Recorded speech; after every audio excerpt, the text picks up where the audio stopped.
Now, just a day after leaving Kenya, former U.S. President Barack Obama was the star act at this year's Nelson Mandela lecture, concluding his speech with Mandela's pet subject on love as the way to heal Africa and the world.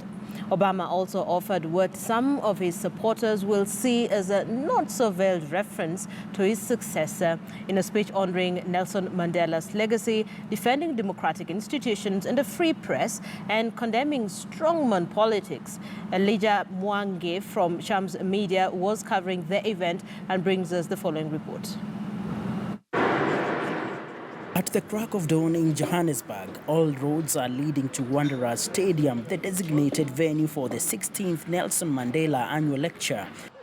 The top-notch security around the stadium giving a clear signal that high-profile dignitaries would grace the auspicious occasion.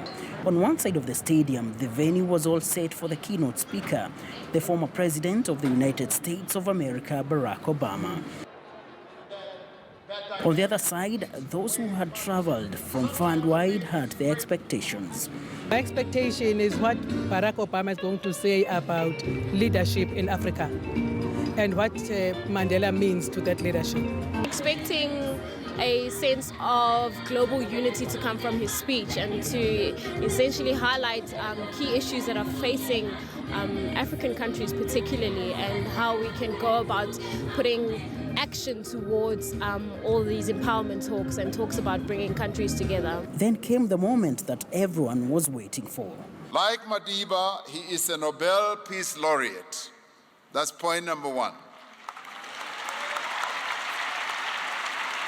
Like Madiba, he was the first African-American president to lead his nation. Much as there are many similarities, there is one area where President Obama cannot match Madiba. Unfortunately, he cannot dance as well as Madiba can dance. While delivering the keynote address, Barack Obama challenged South Africans to live according to the legacy of Nelson Mandela. It is a plain fact that racial discrimination still exists in both the United States and South Africa. And it is also a fact that the accumulated disadvantages of years of institutionalized oppression have created yawning disparities in income and in wealth and in education and in health, in personal safety, in access to credit. Women and girls around the world continue to be blocked from positions of power and authority. They continue to be prevented from getting a basic education. They are disproportionately victimized by violence and abuse.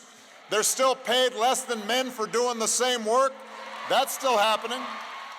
Nelson Mandela has always been recognized as a president who fought for justice, equality, and freedom for all. But going by some of the speeches that have been made during this year's Nelson Mandela annual lecture, it seems that there is still more work that needs to be done to make Mandela's dream a reality. From Wanderers Stadium in Johannesburg, my name is Elijah Mwangi.